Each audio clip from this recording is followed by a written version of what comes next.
নমস্কার বন্ধু, আমি ভাস্বতী। তোমরা দেখছো রঙিন সুতোর মায়াজাল। বন্ধুরা, আবারও একটা নতুন কাজ নিয়ে শুরু করেছি, নতুন কাজে হাত দিয়েছি। দেখতেই পাচ্ছ তোমরা, এটা একটা ফুলের ঝাড় তৈরি করছি, হেরিনবোন স্টিচ দিয়ে তৈরি করছি। 9টা পাতা আছে, 3টে করে এক একটা পাতার সেট আছে, এরকম 9টা পাতা আছে। আর 3টে ফুল আছে, একটা 8 পাপড়ির ফুল আছে, একটা 6 পাপড়ির ফুল আছে, একটা 5 পাপড়ির ফুল আছে। আর কেন্দ্রে একটা করে গোল গোল সেন্টার পয়েন্ট আছে। তো হেরিনবোন স্টিচ দিয়ে ভরাট করতে খুব মজা লাগে, কারণ অত্যন্ত কম সময় খুব সুন্দর ভরাট হয়ে যায়। আমরা অনেক সময় শাটিং স্টিচ দিয়ে ভরাট করি, কিন্তু হেরিনবোন স্টিচে ভরাট করার কিন্তু একটা আলাদা সৌন্দর্য আছে। তো আমি তোমাদের সাথে শেয়ার করে নেব এই হেরিনবোনের কাজ করে আমি কীরকম করে জিনিসটাকে ভরাট করেছি, তা একটু তোমাদেরকে দেখিয়ে নিই। দেখো বন্ধুরা, এই যে ফুলটা তোমরা দেখতে পাচ্ছ, এই যে ঝাড়টা দেখতে পাচ্ছ, এটা কিন্তু শুধুমাত্রই হেরিনবোন স্টিচের ভরাট, আর কিচ্ছু নেই এর মধ্যে। তো খুব সুন্দর করে কিন্তু ভরাটটা করে নেওয়া যায় হেরিনবোন স্টিচ দিয়ে। দেখতেও যেরকম সুন্দর হয়, আর কাজটাও কিন্তু খুব তাড়াতাড়ি হয়ে যায়, মানে সময়টা কিন্তু খুব কম লাগে। তো হেরিনবোন স্টিচের কাজ করার একটাই ব্যাপার হচ্ছে, সেটা একটু গায়ে গায়ে স্টিচটাকে তুলতে হয়।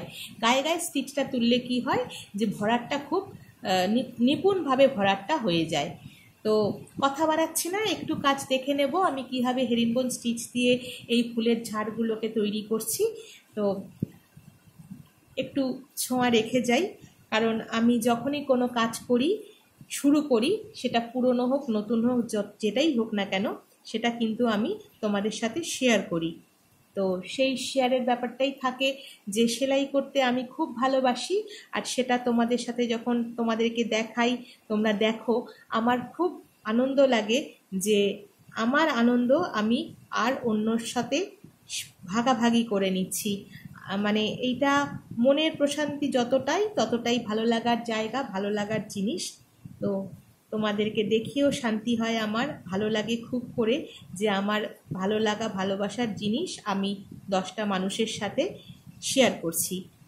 দেখো, এই হেরিনবোন স্টিচ তোমাদের বললাম না, যে খুব গায়ে গায়ে তুললে জিনিসটা খুব ভরাট হয়।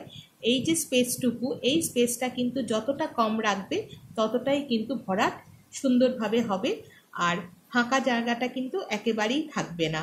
তবে যারা প্রথম করছো, তারা কিন্তু একটু ধৈর্য সহকারে এটা করতে পারলে দেখবে খুব নিপুণভাবে জিনিসটা কিন্তু হয়ে যাচ্ছে। যেহেতু আমি এই কাজটা অহরহ করি, হাতটা বসে গেছে, খুব নিপুণ না হলেও কিন্তু কাছাকাছি যায়। চেষ্টা করি এই দূরত্বটাকে একটু কমিয়ে নিয়ে গায়ে গায়ে স্টিচটা তোলার, তাতে জিনিসটা দেখতে খুব সুন্দর হয় আর কি। তো এটা একটা শাড়ি ধরেছি, সবুজ রঙের একটা তাঁতের শাড়ি। তাতে আমি আঁচলে যে কাজটা করেছিলাম, সেটা ছিল 5টা লাইন্স। সেই 5টা লাইন আমি করেছিলাম ফিশ বোন দিয়ে, মাছের কাঁটা দিয়ে। সেটাও তোমাদেরকে কিন্তু আমি ভিডিওতে দেখিয়েছিলাম। 5টা শুধু লাইন্স ছিল আঁচলে, তাতে মাছের কাঁটার ছোঁয়া ছিল। আর এটা হচ্ছে জমি, পাড়ে কোনো কাজ থাকছে না, সারা জমিতেই কিন্তু এরকম 55টা ফুলের ঝাড় আছে, যেটা আমি হেরিনবোন দিয়ে সম্পূর্ণ করার চেষ্টা করছি। তো বন্ধুরা, জানিও আমার এই ক্ষুদ্র ক্ষুদ্র প্রচেষ্টাগুলো তোমাদের কেমন লাগে। আর যদি খুব ভালো লাগে বা অল্প ভালো লাগে, যেটাই হোক না কেন, মনের মধ্যে যদি কোনো রকম আনন্দ অনুভব করো এই কাজগুলো দেখে, তো অবশ্যই করে আমার চ্যানেলটাকে একটু সাবস্ক্রাইব করে দিও, আর ভিডিওগুলোকে লাইক করো, বন্ধুদের সাথে শেয়ার করো।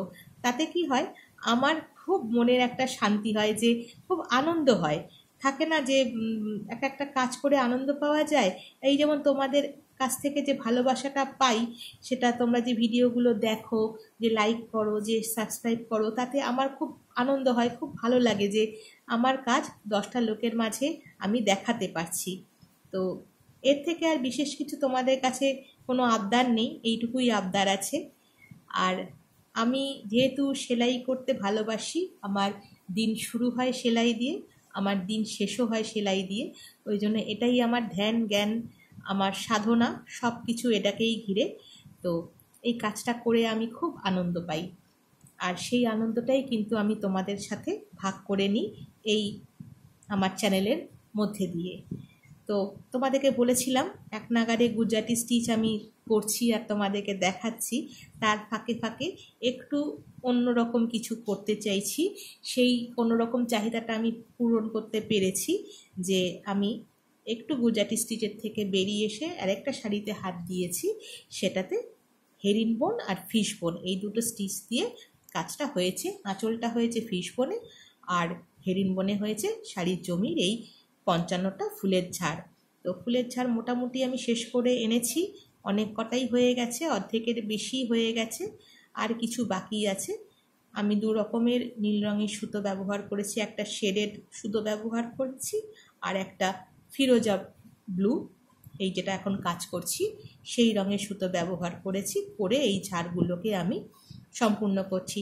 তবে বলতে বাধা নেই, এই সবুজ রঙের তাঁতের শাড়িটার মধ্যে কিন্তু এই দুটো নীল খুব সুন্দর ফুটেছে, আর পাতাগুলো একটু কালচে সবুজ দিয়েছি। আম পাতার যে সবুজ রঙটা হয় সেই রকম সবুজ রঙ ব্যবহার করেছি, কালচে সবুজ। সবুজ শাড়ি তো ওই জন্য সবুজের মধ্যে কিন্তু এই তিনটে রঙ খুব সুন্দর মিলেমিশে বেশ, মানে তুলির ভাষায় ক্যানভাসটা কিন্তু বেশ সুন্দর লাগছে দেখতে। কিন্তু আমি যেহেতু তুলি নিয়ে কাজ করছি না, আমার কাজ সুতো নিয়ে, এই সুতো নিয়েও কিন্তু কাজটা দেখতে সুন্দর লাগছে, আমার চোখে অন্তত ভালো লাগছে। তোমরা জানিও তোমাদের চোখে কেমন লাগে। তো ভিডিওটা আর বড় করলাম না, কারণ এই স্টিচ দিয়েই, এই হেরিনবোন দিয়েই আমি সম্পূর্ণ করব কাজটাকে। আর শাড়িটা যখন শেষ করে ফেলবো তখনও কিন্তু আমি এই ভিডিও তোমাদেরকে দেখাবো যে শেষ করার পরে শাড়িটা দেখতে কেমন হয়েছে, সেটাও তোমাদেরকে আমি দেখিয়ে নেব, যা আমি করে থাকি সমস্ত সেলাইয়ের ক্ষেত্রে। আগে শুরু কখন করি তখন কি করে করছি সেইগুলোও তোমাদেরকে দেখাই, আবার যখন সেলাইটা শেষ হয়ে যায়, কাজটা শেষ হয়ে যাওয়ার পরেও কিন্তু আমি দেখাই কেমন হয়েছে শেষ করার পরে। তো দেখা হচ্ছে আগামী পর্বে। এই শাড়িটা শেষ করে নিয়ে কেমন হয়েছে সেটাও তোমাদেরকে দেখাবো। আবারও গুজরাটি স্টিচ যখন করব তখনও একটু তোমাদের সাথে শেয়ার করব সেই ভিডিও, যে কেমন করে আমি গুজরাটি স্টিচের কাজগুলো করছি। তো আজকের ভিডিওটা আমি এখানেই শেষ করছি। সবাই খুব খুব ভালো থেকো। দেখা হচ্ছে আগামী পর্বে পুরনো কাজ নিয়ে, তবে নতুনত্বের মধ্যে।